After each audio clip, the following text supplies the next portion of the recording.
Hello friends आम ओडिशा रे साधारणतः बहुत छोट और बड़ जलप्रपात रही सेथि मध्यरु आमे आज 10टी उच्चतम जलप्रपातर नाम सह एहा केउ जिल्ला रे रहिछि एवं सेठाकू दर्शन करिवार उत्तम समय विषय मध्ये जानिबा। तेबे चलंतु फ्रेंड्स संपूर्ण भिडियोटी को स्टार्ट करिबा। नंबर 10 प्रधानपाट जलप्रपात।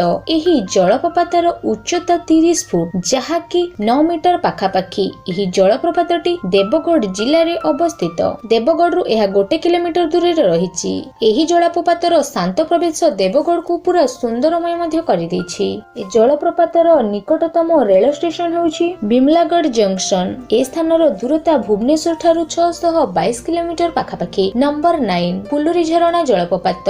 एहार उच्चता 49 फुट जहाकी 15 मीटर पाखापाखी। सेप्टेम्बर रु जनवरी मास गुड़िकरे फुलुरी जलप्रपात परिदर्शन करिबा पई सर्वोत्तम समय बोली विवेचना करा जायछि। ए जलप्रपातटी कलाहांडी जिल्ला रे अवस्थित। एहा एक बार्षिक जलप्रपात। सूर्यकिरणर प्रतिफलन हेतु विस्तृत जल उपरे बहु रंगर इंद्रधनु पई एहा जणाशुना। पिकनिक पई मध्ये एहा एक भल पर्यटन स्थली अटे। ए जलप्रपातर निकटतम रेल स्टेशन हेउछि भवानीपाटना रेल स्टेशन। भुवनेश्वर ठारू भवानीपाटना रेल स्टेशन रो दूरता रहिछि प्राय 406 किलोमीटर। नंबर 8 सानघागरा जलप्रपात।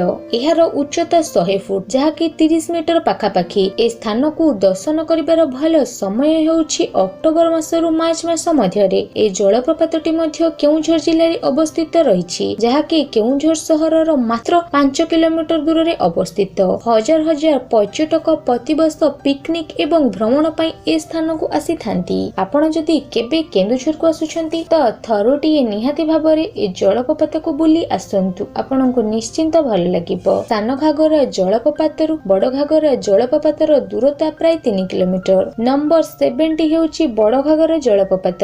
एहार उच्चता 200 फुट जहाकी 61 मीटर पाखापाखी। ए जगह को बुली जिबार भल स्थान हेउछि शीत ऋतु। ए जलप्रपातटी केन्दुझर जिल्ला रे अवस्थित। एहा केन्दुझर शहर ठारू मात्र 10 किलोमीटर दूर रे अवस्थित रहिछि। ए जलप्रपातटी माछकांदणारू बही आसीछि। सूर्यास्त समय रे एठारे आपणଙ୍କୁ बहुत ही भल लागिबो। ए स्थानर निकटतम रेल स्टेशन हेउछि केन्दुझर रेल स्टेशन। भुवनेश्वर रु बड़घागरा जलप्रपातर दूरता प्राय 210 किलोमीटर। नंबर 60 हेउछि कोइलीघगर जलप्रपात। एहार उच्चता 200 फुट जहाकी 61 मीटर पाखापाखी। ए स्थान को बुली जिबार भल समय हेउछि अक्टोबर मासरु फेब्रुआरी मास मध्यरे। एही जलप्रपातटी झारसुगुड़ा जिल्ला रे अवस्थित जहाकी चुइखाल जंगलरु उत्पन्न होइछि एवं मधु एवं महानदी रे जाई मिसिछि। एठी को बहुत लोक पिकनिक पई मध्ये आसंती। यार निकटतम रेल स्टेशन हेउछि हिमगिरी रेल स्टेशन। कोइलीघगर जलप्रपातरु भुवनेश्वर दूरता 376 किलोमीटर पाखापाखी। नंबर 5 हेउछि खंडाधार जलप्रपात।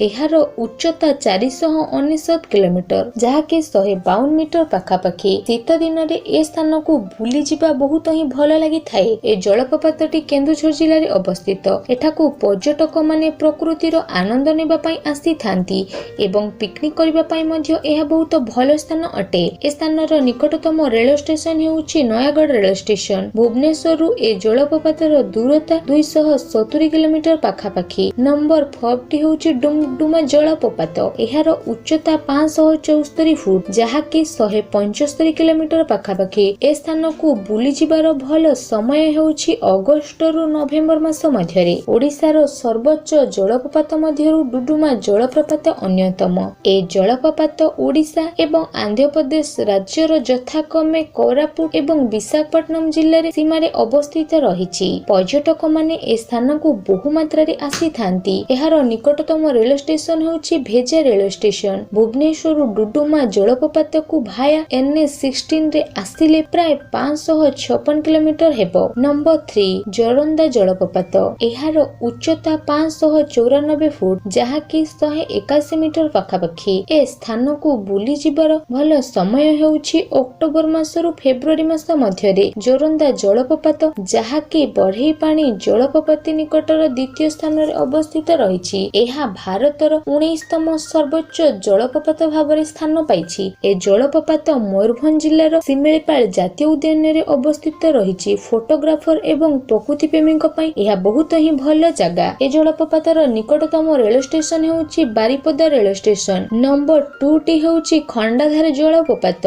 एहार उच्चता 801 किलोमीटर जहाँकि 244 मीटर पाखापाखि। ए स्थान को बुली जिबार भल समय हेउची मौसुमी परे। खंडाधार जलप्रपातर सुंदरगढ़ जिल्लार बणईगढ़ नंदपाणी ठारे अवस्थित एवं एहा भारतर 12तम सर्वोच्च जलप्रपात भाବରେ नामित होइछि। यात्री माने मौसुमी परे एहाकु ट्रेक मध्य करि परिबे। एहा एक भल पिकनिक स्पॉट मध्य होइथाय। ए स्थान पाख रेल स्टेशन टी हेउछि गोगनपस रेल स्टेशन एवं बिमालगढ़ जंक्शन। खंडाधार जलप्रपात को भुवनेश्वर आपण जदि कटक रोड रे आसुछंती तो 268 किलोमीटर पाखापाखि हेबो। नंबर 1 आगरु जदि आपण हम चैनल को ए पर्यंत सब्सक्राइब करि नाहंती तबे सब्सक्राइब करि नियंतु ओ पाखरे थिबा बेल आइकन को मध्य दबी दियंतु। एहा द्वारा आमे जेबे भी नुवा वीडियो अपलोड करिवु तार नोटिफिकेशन आपण माने सर्वप्रथमे पाई परिबे। नंबर 1 टी हेउची बढ़ईपाणी जलप्रपात। एहार उच्चता 1300 मीटर जहाँकि 399 मीटर पाखापाखि। ए स्थान को बुली जिबार भल समय हेउची अक्टोबर मासरु जून मास मध्यरे। बढ़ईपाणी जलप्रपात हेउची भारतर द्वितीय सर्वोच्च जलप्रपात। एहा मयूरभंज जिल्लार सिमिलीपाल जातीय उद्यान रे अवस्थित रहिछि। ए जलप्रपात मेघासिनी पहाड़रू झरी आसीछि। ए स्थानर निकटतम रेल स्टेशन हेउछि Baripada rail station. Bhubaneswar Badhaipal rail station रो दूरता प्राय 284 किलोमीटर हेबो। आपण भिडियोटी को शेष पर्यंत देखिथिबारु आपण माननकु बहुत बहुत धन्यवाद। पुणी देखा हेबो आउ एक एमिति नुवा आ इंटरेस्टिंग वीडियो रे। से पर्यंत चैनल को सब्सक्राइब करि नियंतु ओ पाखरे सुथुबा बेल आइकन को मध्य क्लिक करि दियंतु। Thanks for watching my video.